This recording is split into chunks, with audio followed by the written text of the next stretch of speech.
And hello, welcome back to episode 13 of the Starbright podcast. Drow will not be joining us tonight. He doesn't have the spoons. He's got too much stuff to do, unfortunately. But the rest of us are here. Sad news, I think, this week. I'm sure, Mouse, you saw that Star is stepping down completely and closing out her page and everything and stepping back and disappearing for the most part. So that's very sad. But the community that she started is still alive and well. It's still where we're hosting this podcast. And if you ever want to join the Discord and chat with us outside of the podcast or chat with us during the podcast and whatnot, you can always find the link down below. So, just join the server, let us know, and say hey, and we'll say hello as well. We always love newbies. Yeah, it's not, and this week isn't a new topic. It's a continuation of the last topic that we were doing, which is just different relationship dynamics. this is more like specific dynamics. We're going to start like talking about them individually and not just, in general how dynamics work and stuff like, which is kind of what we were doing, I would say, for the last episode, right? It was very general. It was very Yeah. generalized about different things. We didn't really get into the details, the nitty, which is kind of, what we're gonna discuss today. And I don't. What would you say would maybe be the most iconic if we had to just the basic BDSM of like a masochist and a sadist maybe together, or maybe it would be like the most iconic, I think, kind of dynamic going on, or do you think there's one that's maybe I more well? I wouldn't even say that masochists and sadists would necessarily be their own dynamic. I mean, I would say masochism and sadism dynamic can be any type of dynamic. They could be actually in a formal relationship status. They could be in a poly dynamic. They could be in an even completely, non-sexual dynamic. I would say that I wouldn't even necessarily call that a dynamic in and of itself. I think that that would just be two classes coming together, and we're going to do like D&D classes here, two classes coming together and deciding at that point how they're going to interact. I don't know. I kind of see them still as their own things. There's definitely people that are like into those activities specifically for those activities specifically, and that's what brings them to the kink scene, in general. Mhm. I don't know. I can I separate would it. say, I would say that they can interact in like any other form of dynamic. Like they could have a completely platonic situation where the masochist is just receiving pain from the sadist, and there could be no further sexual interaction there. Or they could be in a traditional dynamic, like single, no, two people living together, husband and wife, that are still having a BDSM, sadism, masochism dynamic. Like I think that that's it can go a lot of different ways within those two classes. And then there's could also be like a poly dynamic where they're not necessarily super close, but they're technically still partnered. It's there's a lot of variation, and I would say that you could see that within any class. Yeah, I was gonna say you can like almost all of them can mix and match at least to Oh some yeah, degree. It would just be a lot easier to list the dynamics where they are specifically not mixing traditionally things, yeah, because that's kind of more rare. And yeah, I mean that has to do with the whole label thing, right? Just because you call yourself a sadist doesn't mean sadism is necessarily the only thing you engage in, yes, even the only dynamic that you care to engage in with other people, right? It's just hmm, that's again, yeah. I hate repeating that. I'm just so against the labels because for that reason. But like, It's I just just saying that that is an interaction style that you're yes, into. That's all. And I don't think that it's necessarily when you say somebody's a sadist. I actually had this conversation with a friend of mine recently, and he is a dom, but he's in the scene, but he's not necessarily super into the scene, or at least not to like the stuff that I'm into. Like he actually told me he didn't like brats, and I was like, we've been friends for like 15 plus years. You've known me the whole time. I've been a brat the entire time. And he was like, wait, really? I'm like, yeah, that's what bratting looks like, just my personality, dude. And he was like, oh, well, maybe I'll be into that. But we had this conversation where he was telling me that he didn't trust sadists, he didn't like sadists, he didn't understand how somebody could be sadistic.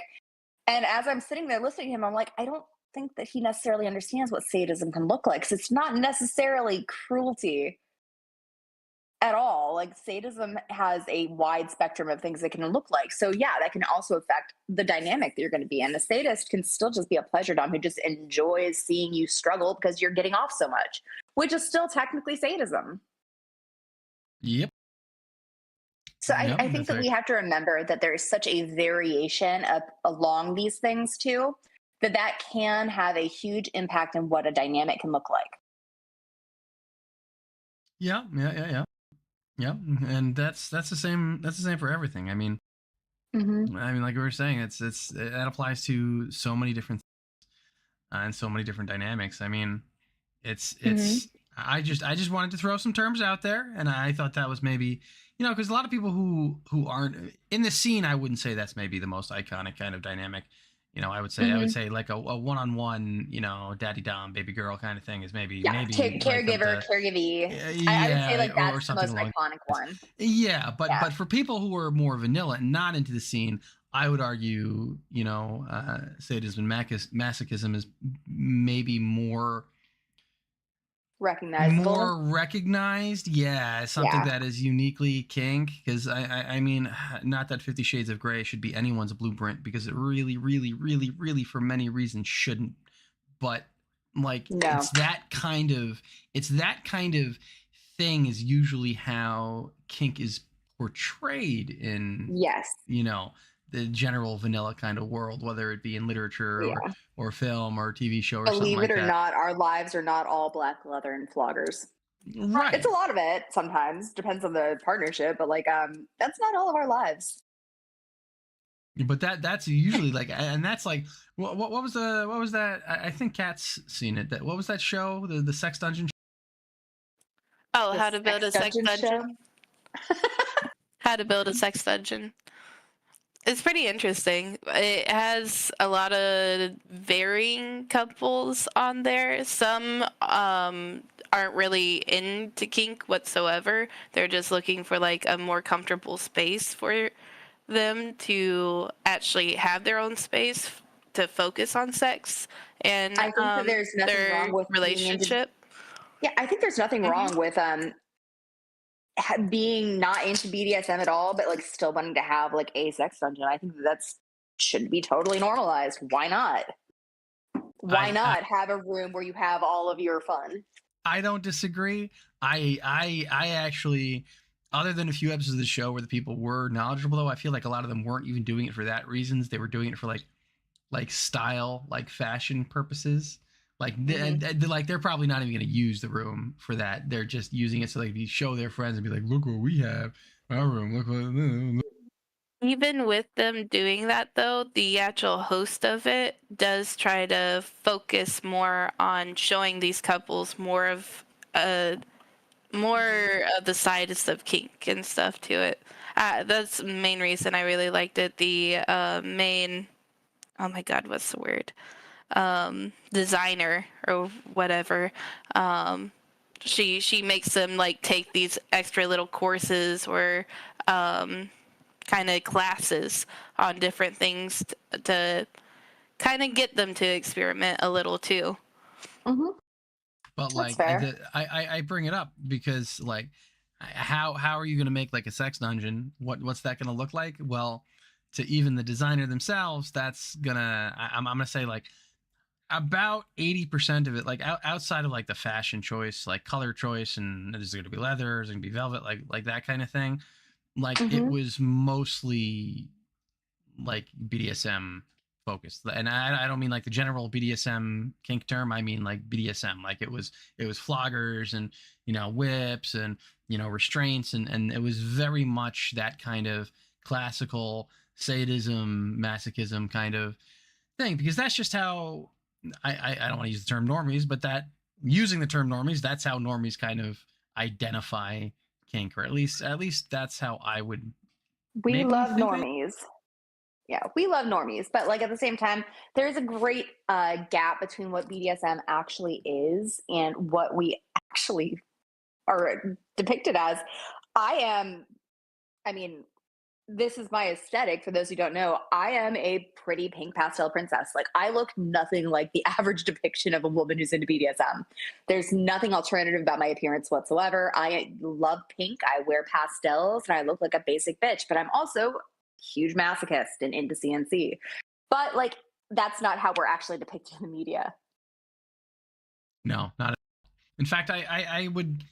It's part of what makes going over dynamics so like Mm-hmm. kind of difficult, because we have to explain every little thing, is because if you're not in the scene or in something in relation to it, it's really hard to break it down in an understandable way, because unless you are into it, there's just so much that you just aren't educated on, and especially in Mhm. regards to like the basic things like dynamics and communication and boundaries and stuff like that. So many things that people who are vanilla, the normies out there, just like don't take into consideration necessarily. Mhm. I mean, just because you're normie doesn't mean you can't respect boundaries and openly and honestly communicate. It's just not seen as something so fundamental as I think it should be, even in a normal relationship. But I'm sure we all have had relationships, or we all have had friends that are in relationships where, they're very vanilla and they don't really get what is a fundamentally healthy relationship and what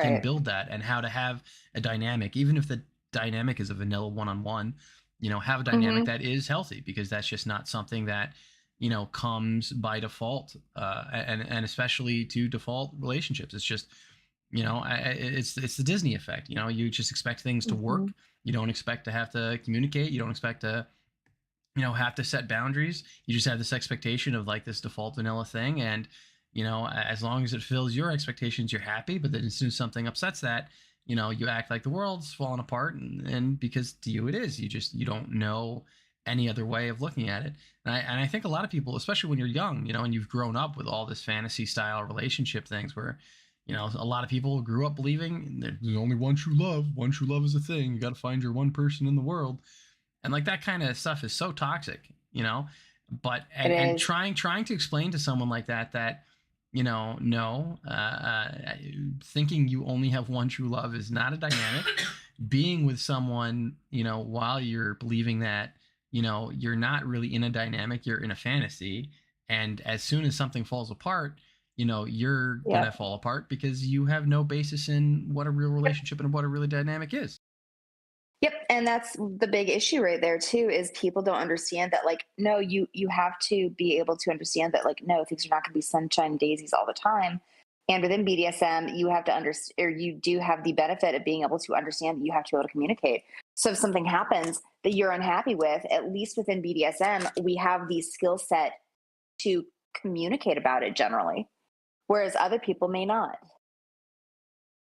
Yep, and it's especially important too, because a lot of the way that different dynamics, whether it be type dynamics, being like a sadism and a masochist, Hmm. baby girl caregiver, or whether it's more of numbers dynamics, whether we're talking different kinds of poly couples, thruples, or any kind of E&M, like any ethical non-monogamy is what I mean there. If you don't know that Yeah. term, just to specify, and all of that is based on those fundamentals of being able to communicate, of being able to discuss boundaries, and And and being open and real.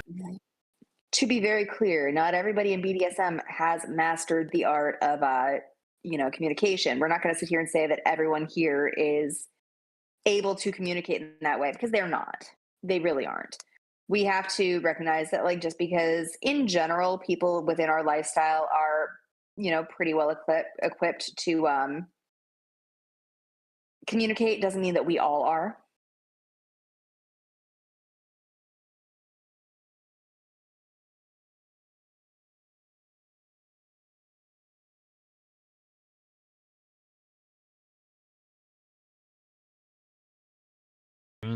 Like, even if you are all that well equipped, it's people have different styles of communication too. Hmm. So it's not even necessarily a thing of like, oh, I mean to, communicate this, and maybe I forget about it, or maybe I Oh maybe yeah. it's something, maybe I don't always bring up my worries and I bottle them up. There are a lot of people that do that, without meaning Hmm. it. You're just, you don't communicate in the same way. There's attachment styles. That's a whole thing. Psychological people Oh people get yeah. attached to people in different ways, and that changes how you communicate, and that changes how, in a dynamic between you and someone else, again, whether it's one-on-one or something more, that can change how all of that works, because you just might communicate differently. You might see things differently. You might have different expectations, which is part of why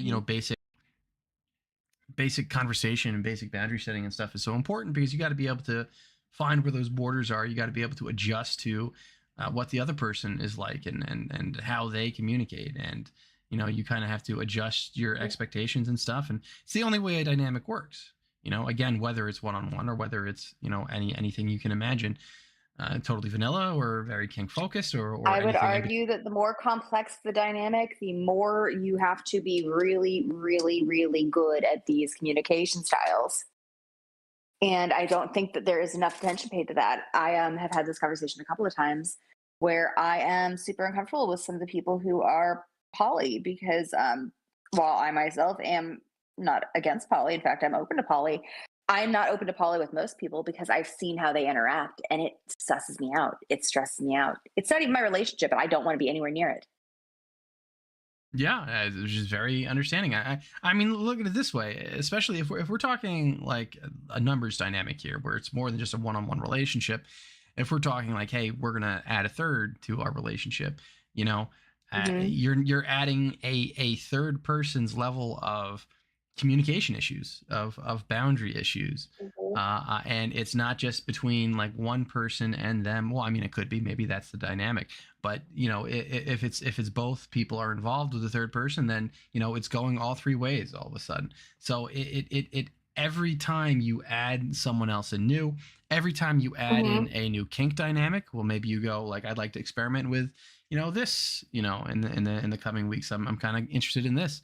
You're now adding a level of difficulty with that that's no different really than adding someone new. It's just complexity upon complexity. And unless you have, it's like a pyramid, unless you have the basis, the foundation, that allows that to work, it's just going to crumble out from underneath. Agreed. It's So very, very easy to get in over your head in any of these relationship styles just because there is so much complexity already in existence due to BDSM being involved whatsoever. And it's very, very easy to go from that to, oh, we are completely in over our head and we're not communicating well if you don't have the basics mastered. yeah. And I guess we can jump back to being more specific here. I mean, I guess maybe the way to approach this would be to list like the kind of kink dynamics that generally exclude having more than, you know, a one-on-one partner kind of thing, because they're very few and far in between. And then maybe Yeah, take there's it. not a whole lot of them. Yeah, I'd argue, maybe master slave dynamics. I've seen that are more specifically, people wanting That's to just, be one-on-one. yeah, but that also depends. That's very dependent because some people are very open to having other partners, but like sometimes it depends. Usually there's one master and the slave does not have an option to move to another master as well. But there could be also multiple slaves in that kind of dynamic. Yeah, I mean, it depends on you can have the conversation. You know, are we poly, Yeah. or you know, or is E&M or something in relation to that. But again, Yeah. I point out that that applies to most everyone in the scene. You know, you can be into any part of this kink and then still be into poly or be into, you know, E&M or be into anything like that. So I'm Yeah. just saying, for the stuff that specifically excludes, you know, more often than others, you know, that kind I of would thing. say one of the first things that we haven't actually discussed and we've taken for granted that people know, we need to discuss what ENM is versus poly versus like what we're talking about when we say like a regular dynamic, like a one-on-one dynamic. Because I don't think we've actually given an adequate explanation for what any of these are. And there may not be a lot of people who don't actually know what poly versus ENM looks like. Okay, well. To me, the way that I've always told people to understand different relationships is in expectations, right? Because I don't like Mm-hmm. labels. Labels are meaningless to me. To me, it's all about expectations. What are your expectations for a relationship? To, you know, how, you know, this is going to work between you and someone else, or maybe many other people. And I look at the labels for different kinds of relationships as just like a default set of expectations that most people in those labels kind of agree on.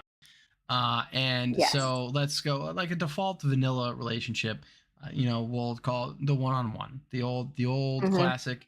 And the expectation there, if you're going to define that, is that you're not going to do anything emotionally or physically with other people. You are specifically, you know, in that relationship kind of style. You are for each other essentially.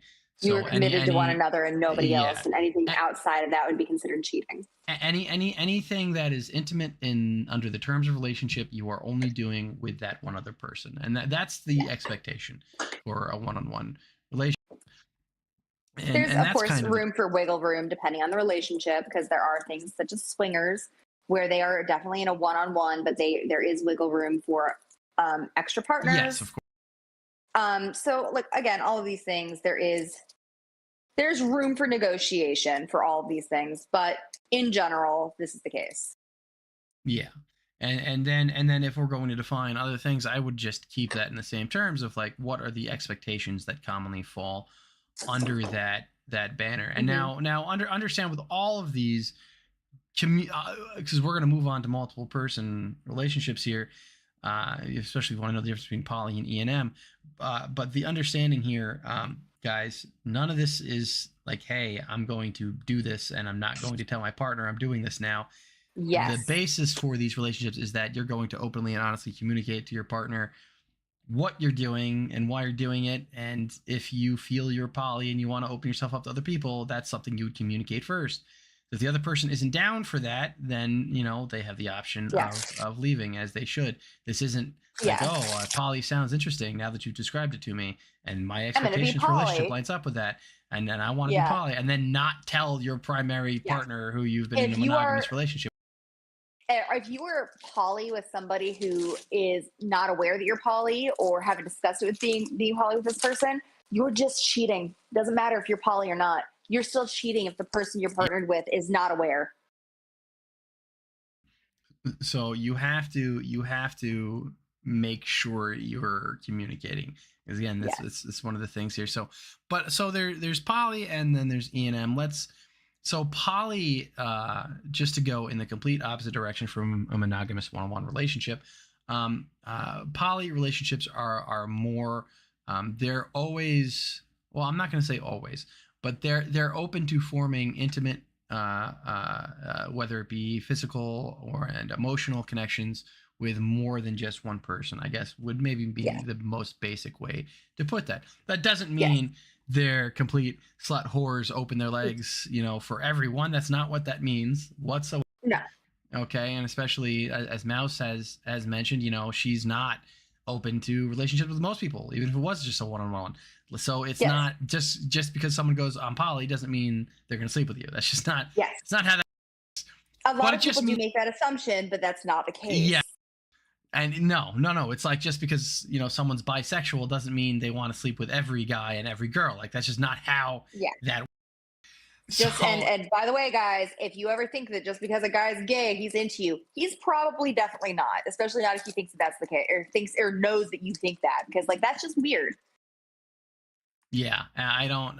There is a lot of what would be the term? Not misinformation, but like there is kind of this bias towards poly for certain, in the more regular spheres, that is what it means. That it means that you're just open to sleeping with anyone at any time. Go up, Yeah. approach someone's poly, you're gonna get in with them. Like, That's yeah, not necessarily wrong either for some people. Some people really are in poly and they do want to just fuck whoever's going to want to fuck them. I can actually think of off the top of my head a couple of people who fit this bill.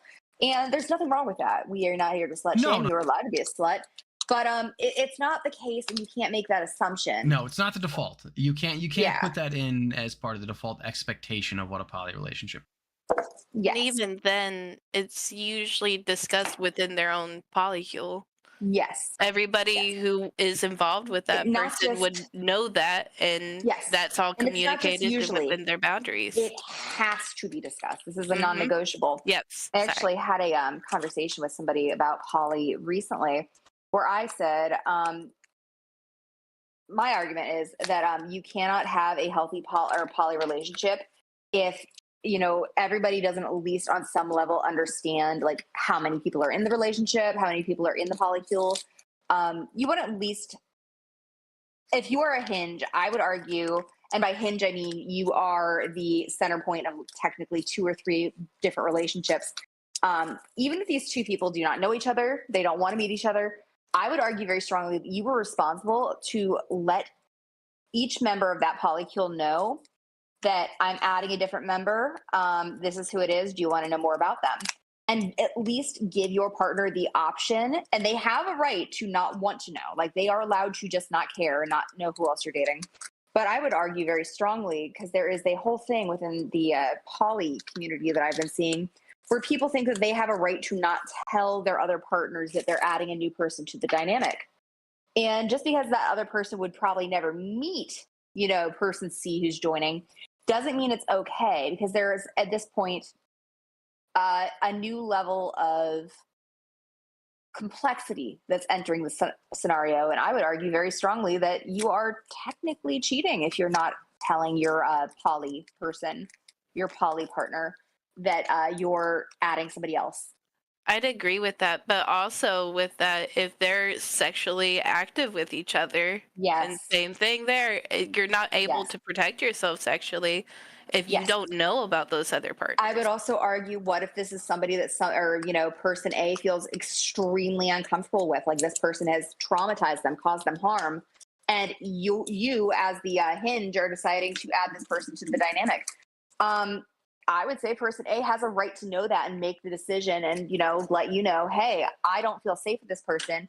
So I need to make the decision to either leave this scenario or give you the option to, end this relationship. It's up to you. What do you want to do? But I think that if you can't have this conversation and you're not willing to at least try to have these conversations, you have no right to call yourself or interact in the poly sphere.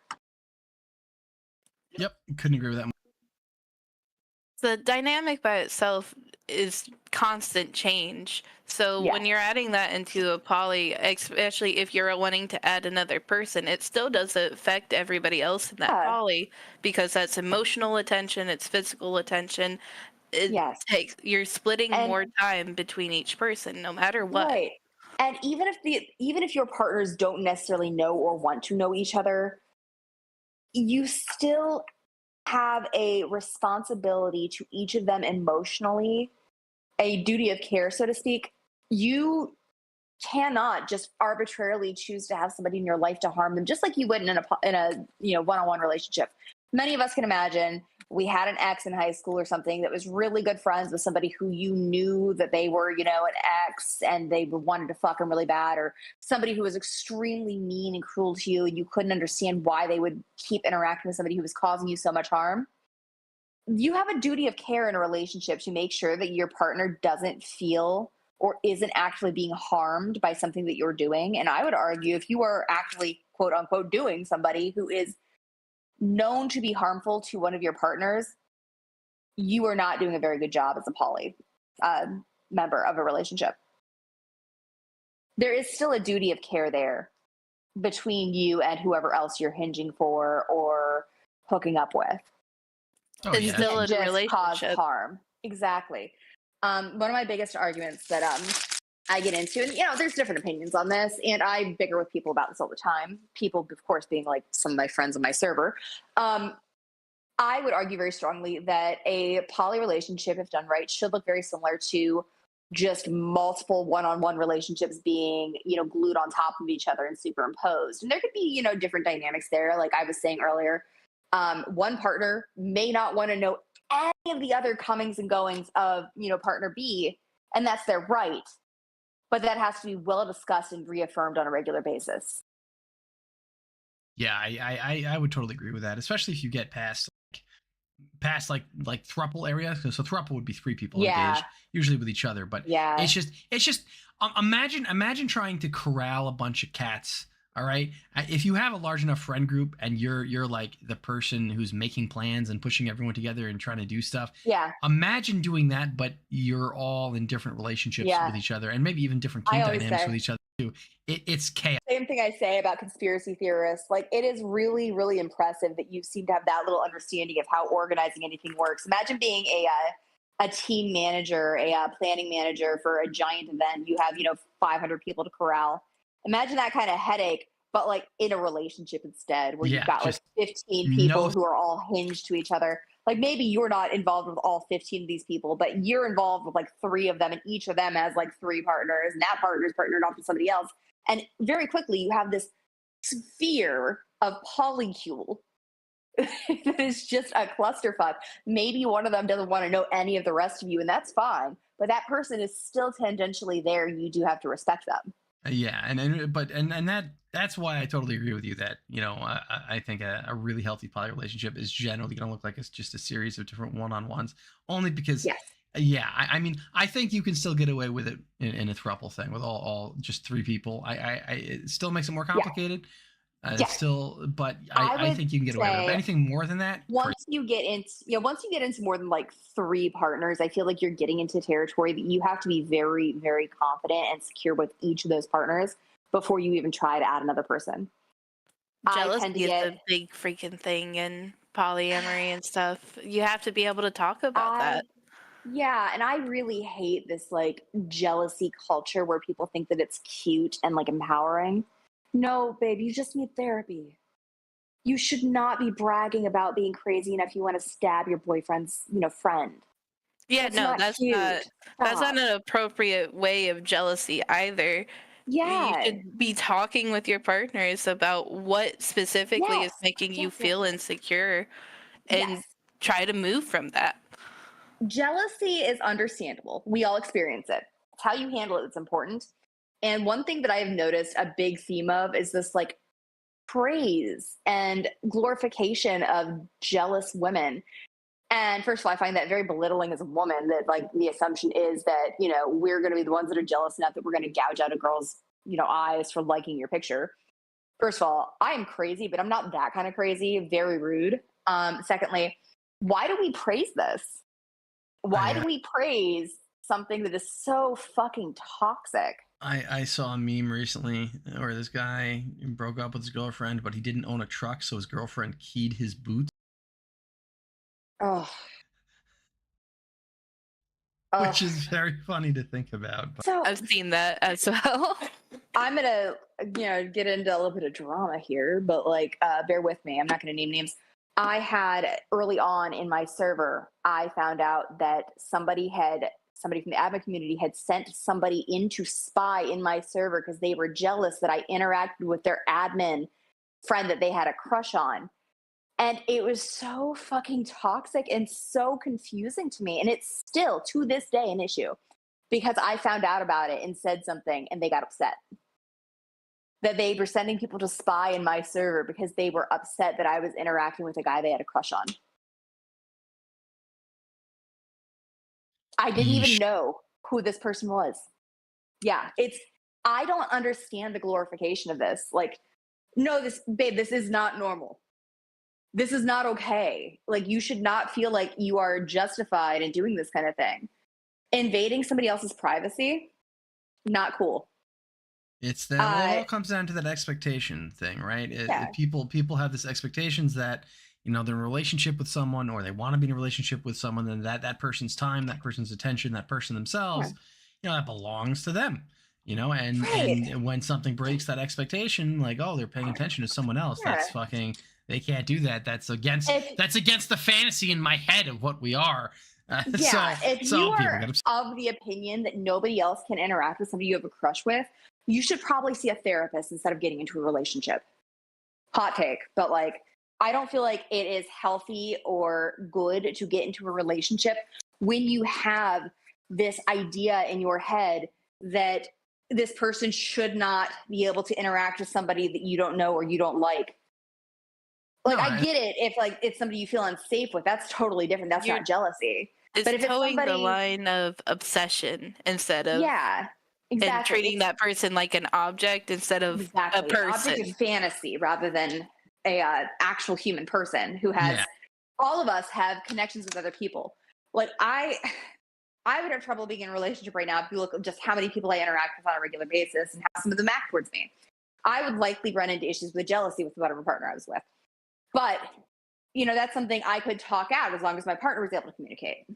But some of the things that I've seen, especially in the admin community, have been extremely worrisome to me. Like, we are glorifying jealousy. And jealousy is natural. I'm not going to say it's not. It's entirely natural to feel jealous or need validation. And there should be nothing wrong with asking your partner to validate you and making sure that you feel heard. When you start to actually act out and be like, oh, I'm that crazy bitch who will stab her for liking your photos. No, sweetie, you just need to see a therapist, please. Please don't make this seem like it's something that's normal. It should not be normalized. This is just deeply unhealthy. And if you really want to know how unhealthy it is, I mean, you can apply that behavior to other things. I mean, the way that I've always described a healthy relationship is that a healthy relationship should be founded in friendship, and it should be no different than a friendship, other than Yeah. whatever expectation you have in terms of physical and emotional Yeah. intimacy on top of that. But you shouldn't expect anything more from a relationship partner than you would from a friend. I have Yes. never gotten jealous because a friend was talking to another friend of theirs. Why the fuck? They're your friend. What? Right. What? Or they made a new friend. Right. Yeah. That's craziness. And the fact is that and when it comes to friendship, friends are allowed to be friends with other people that give them different things than you do. They have different needs for socialization, and you might not be able to satisfy all of that.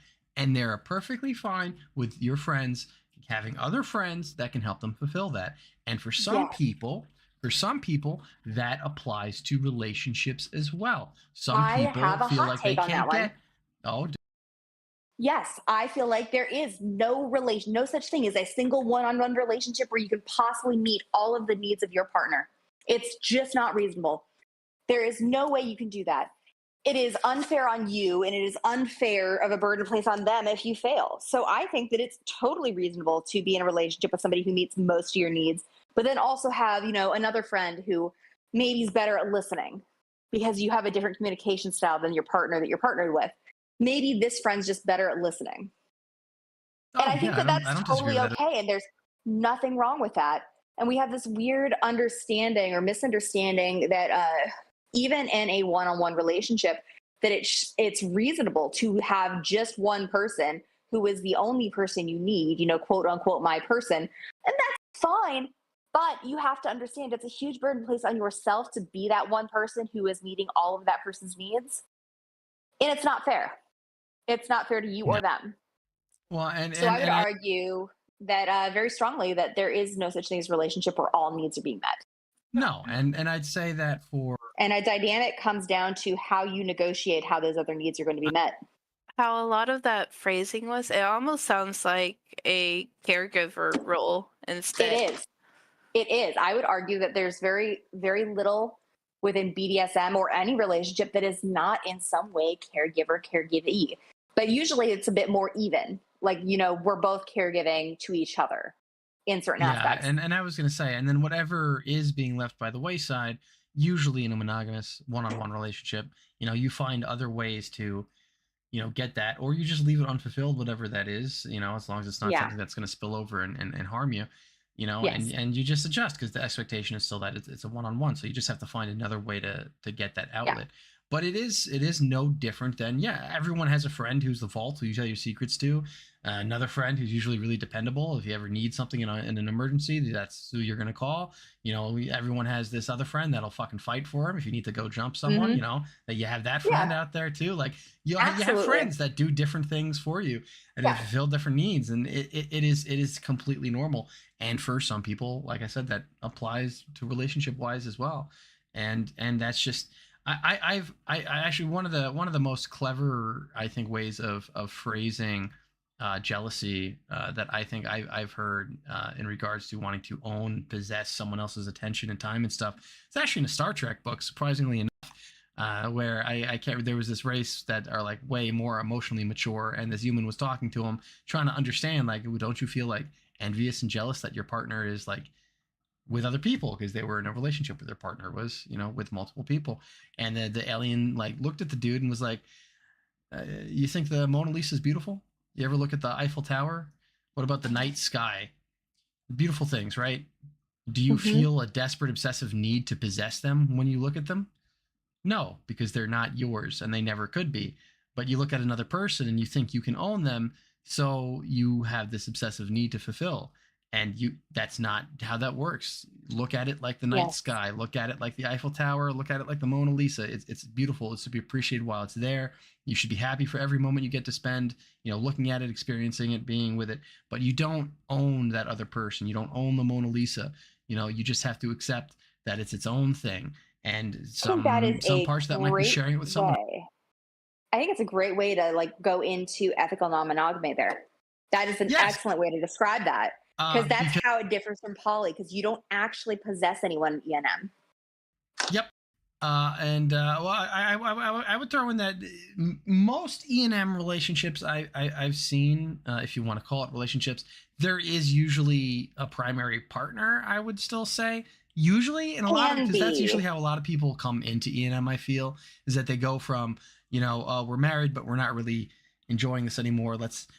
I've heard people call it an open relationship, and that's just a crappy term. That doesn't really mean open anything. relationships and E&M are very, very different topics, and I think that we need No. to I'm saying recognize that. I've seen people use the term open relationship when really what they mean is EM. Yeah, Because they're very different.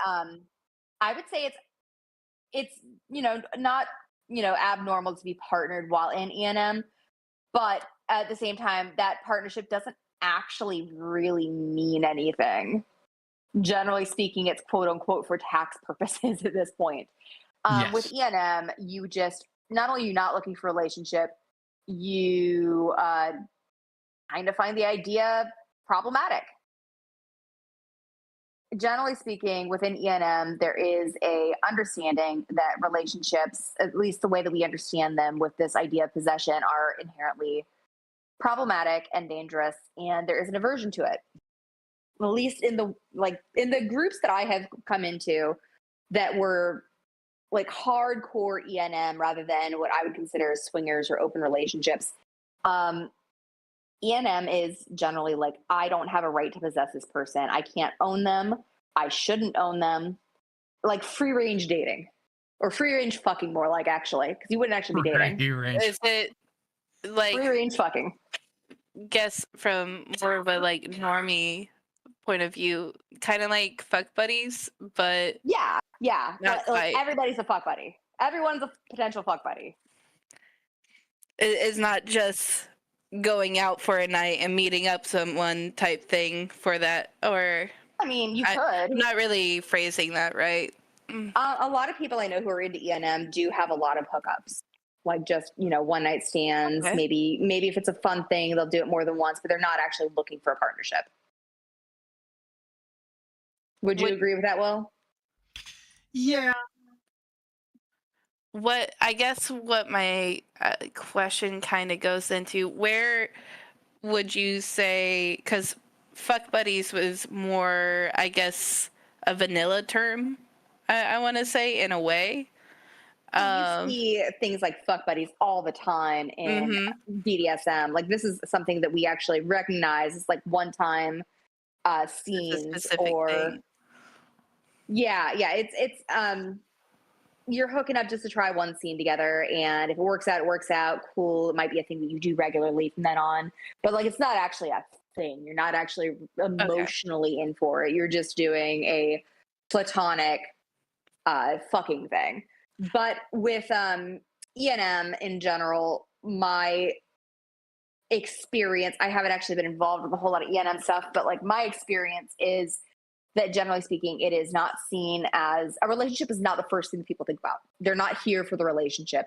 They're here for a, quote unquote relationship. They're going to have an experience with you. They're going to have a rapport with you. They're going to have a dynamic with you, but they're not actually here to emotionally invest more than just friends. From what I'm getting from a lot of this, sorry to interrupt, Mouse. Go ahead.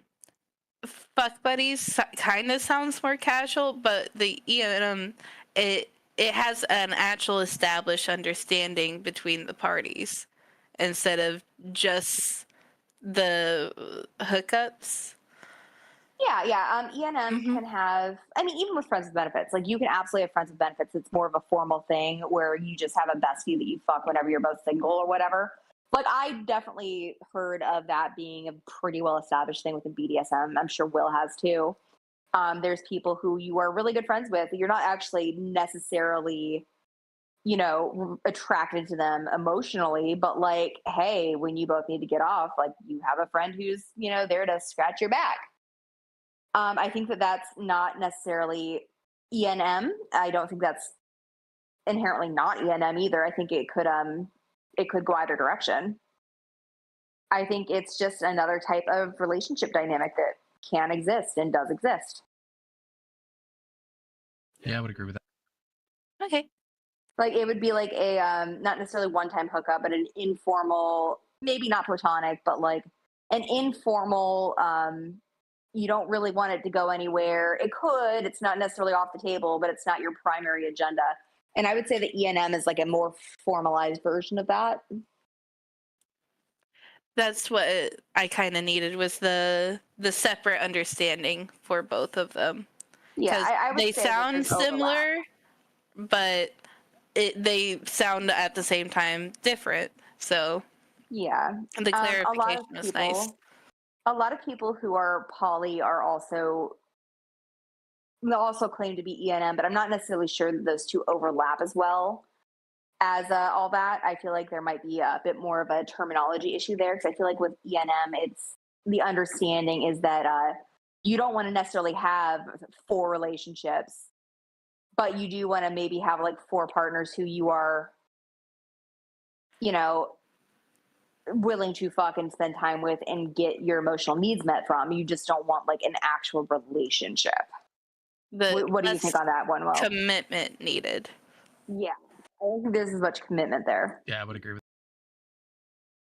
that. I'd argue that even the formalizing of it is kind of what makes it E&M, because otherwise you are taking it more casual. Without that communication, without that boundary being set and openly and honestly with the people that you're doing things with, you know, you really are just being a casual fuck buddy, because like you're not setting that expectation. And that's the thing about, because we had that discussion about expectations, that's the thing about these expectations with these labels and what you are and what you aren't. Yeah. And, you know, when you're interacting with someone, is that you have to set those expectations, not just for yourself, not for just for what you understand this means, but if you go out and you tell someone, you know, hey, I'm poly, you can't just leave it at that. If you're going to be like, hey, I'm poly, I'd like to be in a relationship with you, and they go, okay, well, they don't know what you mean by poly exactly. They don't know exactly what expectations to set, other than what, you know, biases they already have in their head, until you guys sit down and actually set those expectations. And that's really what formalizes any kind of relationship dynamic, whether it be a one-on-one or whether it be poly, whether it be E&M, with just, you know, your basic incoherent nonsense, is that you're sitting down there and you're actually going to hash those boundaries out, and you're going to communicate about those expectations. Yes. You're going to set them for everybody involved. And that's really what's important. And that's what you need to.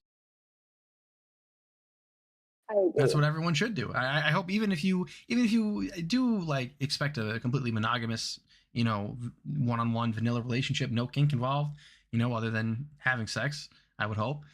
Or maybe even not. If one of you is asexual, I don't fucking know. You do you. But whatever it is, even if it is a one-on-one thing, you still need to set expectations on what your boundaries are and what your expectations regarding time is, finances. Like, it's not just about sex and relationships. It's about other parts of your life. Yeah. You know, some people want to put bank accounts together. Some people don't. Some people want a prenup. Some people think a prenup's not a good thing. It really, it's about everything.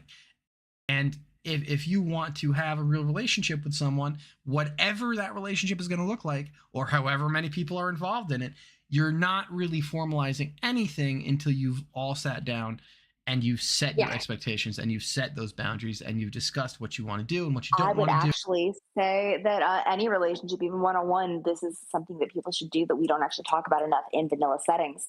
Like for us, you know, this is just part of everyday dynamics, is we have to have these discussions because we're doing things that are, you know, dangerous. But I think that within any relationship, it is really important that we all be able to have these conversations, even with your friends. I had, for those who don't know, I've had several vanilla relationships that I've tried, because like for me being demi, it's not so much of a deal breaker if I'm not necessarily having the type of sex that I want all the time. Like, as long as my needs are being met, I can deal.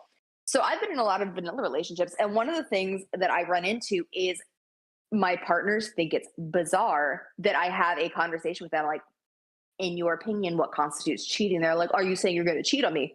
No, I just think it's important that we understand like what each other's limitations are. Like, what is cheating to you? What does this mean to you versus what it means to me?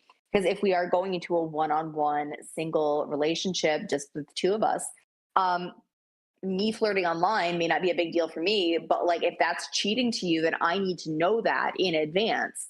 Just like you need to know what I would consider cheating. Like, no, I'm not going to care if you're friends with somebody, but if you are emotionally or sexually gratifying yourself through like a cam girl or something where it is it's something you are seeking out in an actual person who you are interacting with for who they are rather than just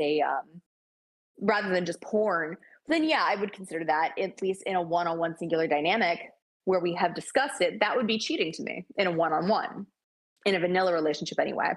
Unless there's communication. If they are telling that that's something that they're doing, it's totally different. But like, we had these conversations, and a lot of my exes who were vanilla were like, I've never had this conversation. I've never had somebody sit down and actually talk about this with me before.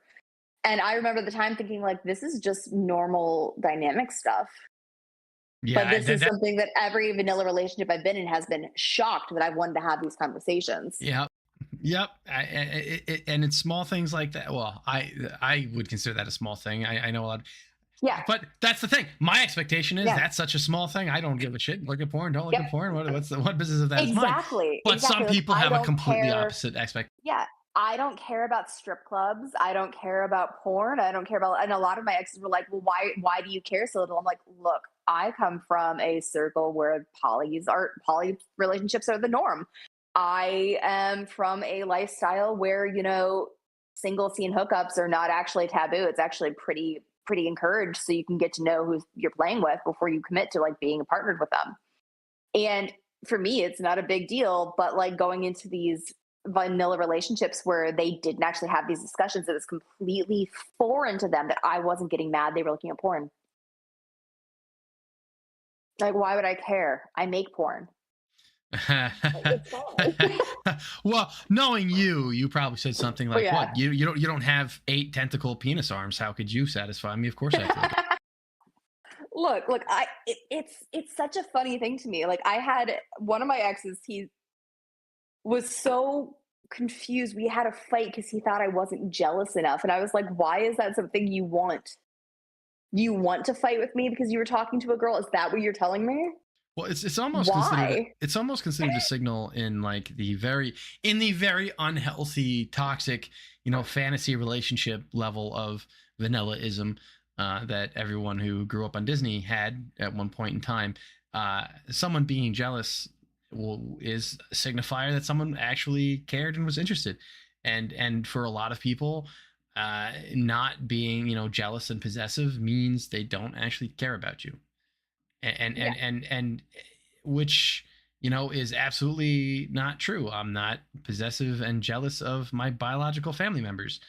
That doesn't mean I don't care about them. That'd be weird. That'd be a weird thing to be jealous and possessive about. But like, that's just how some people view it. Yeah, I don't know. I find it really odd that this is something that's so normalized.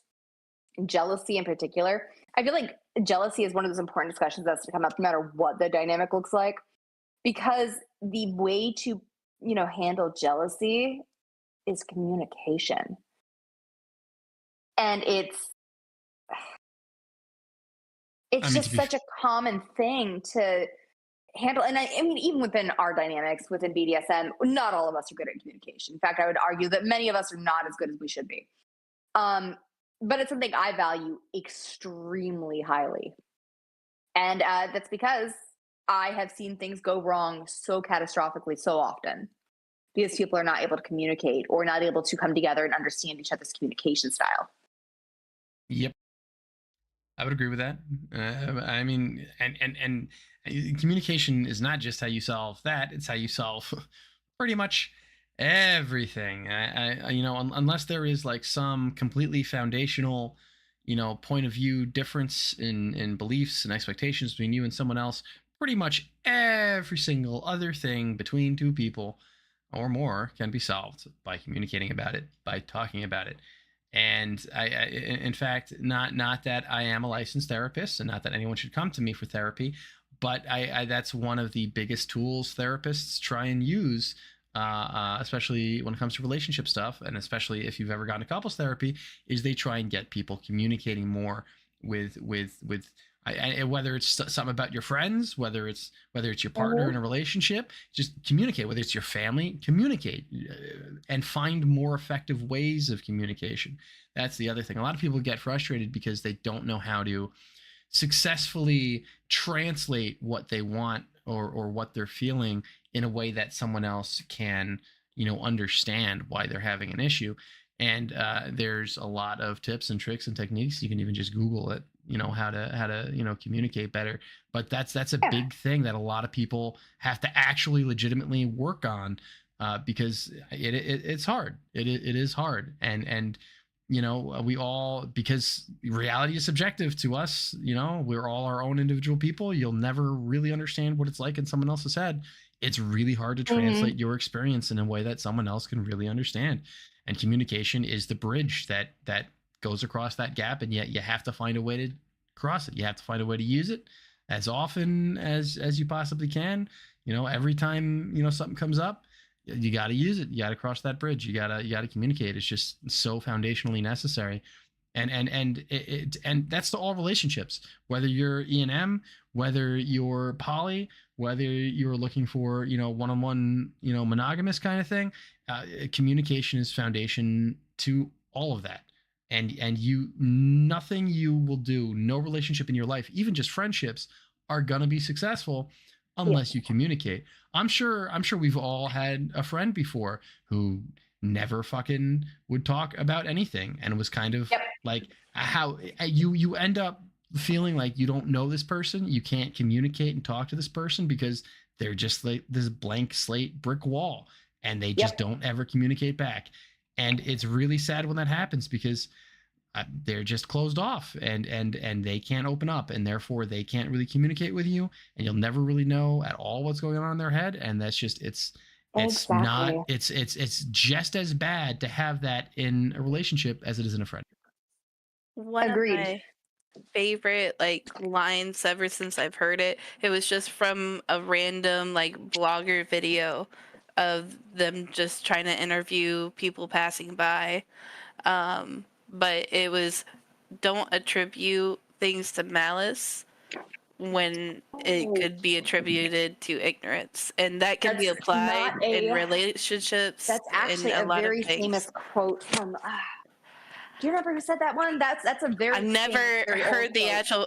I know it's famous. I've never heard the original quote. I just heard it from that random video. Never attribute to malice what could be explained by incompetence, I think it is. Yes, that is the official quote.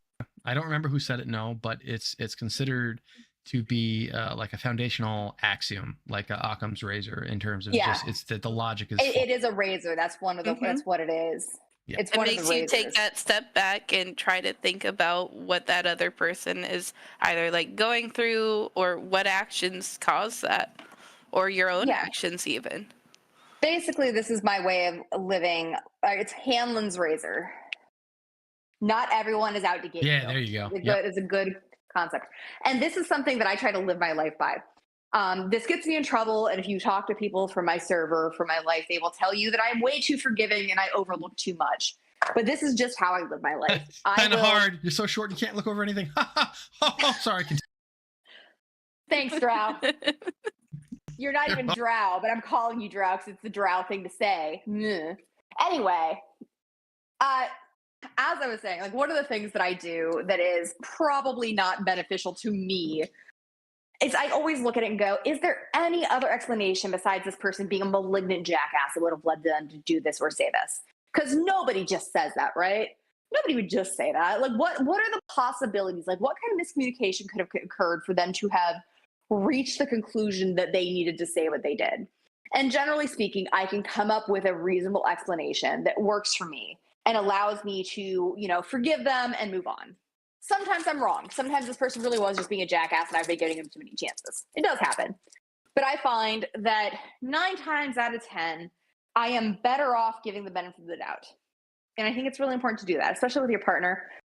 Your partner's probably not doing anything malicious against you.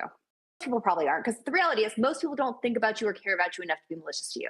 They really don't. You're not that important. Sorry to break it to you, but you're not. Nobody's actually that important that most people are, thinking about malice or even thinking about them at all when they're deciding what they're going to do. I disagree. So every minor inconvenience in my life is because people are purposely out to get me. That makes sense. Yeah. I mean, I too would be out to get you because I know you. Well, that I know is true. all the monster fucker porn Yes, went his absolutely. way. Oh yeah, that was absolutely me thinking that out. Um, Now but yeah, you're feeding it's into it because now I know your effort. yeah. But like I said, I always prefer to assume, and I do think it's better to assume that people are not actually out to get you. They are probably just trying to communicate with you, and you guys are missing. There's a gap there that you guys need to bridge to effectively communicate with each other. And I think this is a really good point to make with relationships. I feel like a lot of relationships can easily be salvaged if you learn how to communicate on each other's level.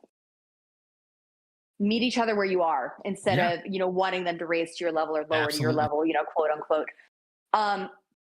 I communicate differently than a lot of people, so I have to take a couple of steps back, take a deep breath, and just feel it out and see where I can actually connect with this person to see if we can communicate at that point. Sometimes you can, sometimes you can't. Not all the time will this be effective. Some people really just don't want to fucking talk to you, and that's just going to be a lost cause no matter what you do. Yeah, you can't make someone meet you at an understanding, if they don't want to. It's just that's an exercise in futility. Definitely requires Yes. effort on both parts. Yes. If both parties are not willing to put an effort, you're never going to get anywhere. And that's just the reality of it. And this is true in life. As with much of what we discussed tonight, I've said this before, I'll say it again, almost everything we discussed, not only are these things true within BDSM, they're true in every aspect of your life. Most of what we discuss is something that will actually be important in your daily life, like communication, essential no matter where you are, workplace, home, it doesn't matter. You have to be able to communicate at a high level to effectively understand and meet people where they are. And that's just the reality of it. And another part of that the necessary part of communication is that, and I think Kat mentioned this before, so I mean the definition of a dynamic is something of the word dynamic is something changing, right? And so just because you're in a relationship, or have a friendship, in whatever manner you have, and you have these expectations and you think, oh, these expectations are set and everything's being met, we both know where we're at, and so forth. That doesn't mean one or two of you, or if it's a multi-person relationship, more of you might want something different one day, might wake up and not be satisfied. Dynamics have to be renegotiated regularly. Yep. And so like it is a changing thing. People grow, people change. It's just or people don't grow, people fall apart. Just like humanity. You learn more about each other. Not that I want to say anything about shades of gray, because like we all know how I feel about 50 Shades of Grey. But my policy is there's nothing in life that should be taken as black and white. Everything is moving. It's constantly in flux. It's all shades of gray. There's nothing actually black or white. And if you start seeing things as black and white is when you start to miss the entire picture. You're not going to see the whole thing if you're only looking for black or white. Yeah, outside of some really basic well, yeah, I mean, there's very, very few things that are like truly black and white. There are a few things that you have to have really firm boundaries on. But when it comes to like having a relationship with somebody, I'm assuming the big black and white stuff's going to be out of the way by this point. When you're dealing with another human being, they are human. They probably communicate differently than you do. You guys will have, no matter how close you are, no matter how much you know about each other, you guys are still leading different lives. You're probably going to work different jobs. You're probably going to have slightly different friends groups. You're going to have different family things. You're going to have different traumas. You have to understand that things will always be in flux. And you have to be able to, this is something I learned in anthropology. I actually have a degree in anthropology. And one of the things that we learn is to kind of remove the id and take off as much of your baggage from your life and your culture as you can, and try to put yourself into the shoes of another culture.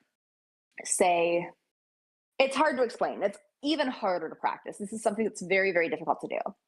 You have to be able to remove your own cultural lens in anthropology to actually look at a culture and see it as valid, even if like, most Americans would be like, oh my God, this culture is fucking awful. They eat people. Anthropologists would be like, well, no, I mean, they have a valid reason for this. because like that's what we do. We're weird. Don't at me. I know it's weird, but I find this is actually extremely beneficial when dealing with other people. Is I try to strip away as much as I can of like my biases and look at it and go, I can kind of see why this person's thinking this way, and I can kind of see how best to interact with them once I actually look at this. Now, every so often you get to that point and you still find out this person's just an asshole. You're not going to get anywhere. But every so often, by actually doing as much as you can to remove your own biases and just look at it as closely through their eyes and from their background as you can, sometimes you can actually make a connection that you wouldn't be able to otherwise. And I find that this is especially true when you have more than one person in this dynamic. You do have to be able to understand that everyone's going to see something from a slightly different angle. If there's like four of you having a conversation and one of you gets upset, that one person is not wrong. They just had a different perspective, and that you guys have to all take a step back and learn how to approach that and understand why that person was upset by it. Because they're not wrong to be upset. You have to just understand how to bridge that gap. Not everyone, needs to understand or accept the fact that, in order to communicate with Mouse, I have to dress as sexy oogie boogie and do interpretive dance. Because that's something between me and Mouse. That's not, you don't have to understand it. You don't have to approve of it. It's just, it is what it is. And it's the same for, this is anything else. How we've grown to be friends. He's finally learned to communicate with me. Yeah. Wacky, works, waving, flailing tentacle. Waving tentacle man, huh? The next great porn. That's right. Somebody call Pornhub. He's actually got a banger. Oh man. All right. No CGI. That was a series of words that I've never wanted to say in my life. Oh fuck. All right. Well, I actually didn't connect banger Pornhub until you just pointed that out, because I was trying not to. Okay. Well, anyway. Will are was trying to be professional, and I fucked it up. Yeah, a little bit. we are over time. I'd say we got through a lot of foundational dynamic stuff. We talked about some dynamics. We didn't talk about all of them. I mean, it's not like poly, and monogamy are the only dynamics. Oh, by far not. But I think we went over like some of the really important basics and some of the most common ones you'll see within BDSM. Yeah. I mean, for certain. We didn't talk about like kink dynamic pairings either, because like you see a lot of traditional kind of things together. But I don't know. Do you want to do another kind of episode on that? We could, but I think we've also discussed it, because I think we're kind of like getting into the weeds about what's a dynamic versus what's actually just what's just like a type of pairing within BDSM. Like if you have a sadist, you're probably going to have a masochist. But there's different types of sadism and masochism. We can even talk about that, like what sadism and masochism can look like, depending on the situation, versus caregiver and little. I think it'd be helpful to treat like those topics as like what y'all did with like the brats, made it its own episode, and kind of going through its own huge topic too. Like talking about sadism and masochism alone, that would probably take us an entire episode on its own. Exactly. Yeah, we make them some episode one day. What was the other thing that you said would be a good episode idea? I think we discussed it at the end of the last episode. That would have been, and I don't remember what we came up with that would have been good. I usually like midway through have an idea for an episode, and I do remember bringing one up, and I forget what I said. If we were being proper, we'd like have a document where we'd actually like write down.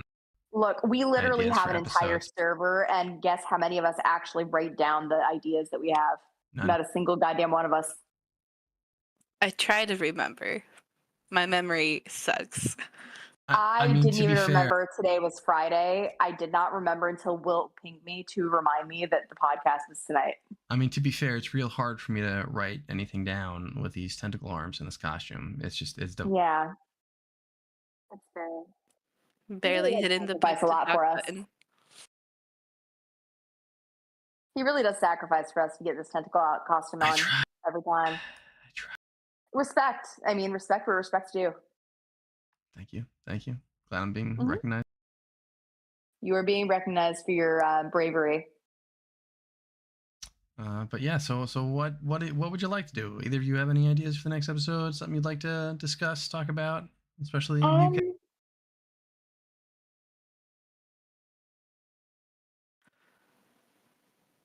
See, Really good questions today too, and I really appreciated that.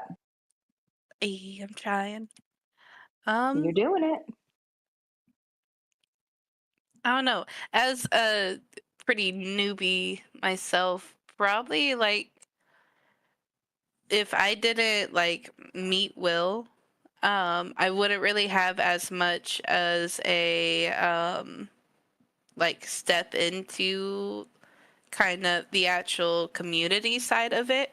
I get like on my own before that I knew of kink and like was really interested into kink, but I didn't really know, and because of that myself I wasn't gonna just try to jump right into like trying to do meetups or anything like that. I don't know Yeah. the initial start. What are good like stepping stones to get into the actual community side of it? Probably. I think we discussed some of this in previous episodes. We could always do an introductory kink episode and just Yeah, talk about like we how to definitely. get into the lifestyle safely, because we've touched on it in I think at least a half dozen episodes now. We've talked about how to get into it safely. You But I think it'd talked be nice to have about, it all in one place. oh geez, now I'm forgetting the name of the like meetups and stuff. Munches. Yes, Munches. Yeah. Like that was completely new to me before I started listening to Yeah. the podcast, and I knew about FetLife, but I also never went on there because I wasn't Do, sure about how I do safe not really encourage. things were. I would not Exactly. encourage anyone to do that life. Yeah. That is So the wild, wild west of kink. it's kind of trying to navigate safely how to even start doing those meetups or things like That's that, or different events. honestly, this is such a weird thing to say, but I honestly feel like Facebook and like other platforms have been a great starting point for a lot of people coming into kink in this new generation, because it is more accessible. It's less daunting to follow a page than it is to go to your first munch. I mean, I'll say the one thing I have used this FetLife for is just to look at a schedule of events, because I don't think you actually need an account for that, but you can look at your local area and look at like scheduled events that are upcoming, and that's like the only valid good use for FetLife anymore, at least in my opinion. To be honest, Oh I my didn't even gosh. know that was the thing you could do on it. Yeah, I mean, Yeah, I would. It's like using Tinder to meet friends, honestly. yeah, but It, there's Facebook dating to make friends now, so why yeah, that is a whole friend section. You don't need Tinder for that anymore. Just go on Facebook to make. I mean, there's entire apps for that. I know that some of the dating apps now have like dating or now have a like friendship sections, I guess. I don't know. I've never downloaded one because like honestly, being Demi, it is just repulsive to me to have to like put myself on show to like, hey, would you like to date me? Here are my photos. I've never wanted to do that because for me that's just repulsive. I would not want to actually date anybody who based their entire opinion of me based off of my photos and a couple of witty lines. That's fair. But you know, Every, that's every, just me. Being Demi, I can't tolerate that. yeah. No, I mean, I'm Demi. I don't didn't enjoy dating apps either. I've used them before, but eh, eh. To me, I don't. I never tried to form judgments on a dating profile. It was all I want to talk to that person. I don't really care what's on your profile. I just want to talk to you, and then I would start to form an opinion. But up until that point, Uh, it's not. well, I know you already know this, but like I also just I'm like more on the extreme like ace side of Demi, where I won't even pretend to be interested or think about being interested until I get to know somebody. Like it's just never something that's worked for me. And I think because of that, like I have a very different perspective on the use and utility of dating apps. I find them to be just a pain. But I think Yeah, other people may find them more beneficial than I do. yeah, but we can definitely do an episode on like how one can find and get involved in the local communities, though. That would be I involved think in that the that would scene. be yeah, I think that would be a good place to start. And I think that there's probably some good resources we could bring up too if we actually spend the time to look for them. Yeah, I'm sure. Gives Drow 2 weeks to prepare to make up for not being here. Yeah, he's gonna do all the legwork. We're gonna make him do all the homework. Yep. I'm down with that. Assign the syllabus. Yes. All right. He's gonna get punished for missing. So I'll send him. He's got 2 weeks to complete a book report about how to get involved in the scene. Due Friday, January 5th will be the next episode. He must complete the 5-minute PowerPoint presentation. Oh, Ooh. that would be fun. I kind of do want him to make a PowerPoint now. That would be very funny. Can we tell him to make a PowerPoint, then we can post it? Yes. I want him to make a PowerPoint. I'll tell him. All right. So I'm very happy about this. We will reconvene January 5th. Everyone listening, I hope you'd enjoyed. Whether you're watching in the future or watching it now. If you're watching on YouTube, there will be links in the description below. Like and subscribe if you had fun, and I hope you keep having fun, and we'll see you guys next episode. Bye. Merry Christmas. Happy holidays. Yeah. We almost didn't even discuss that there was a holiday.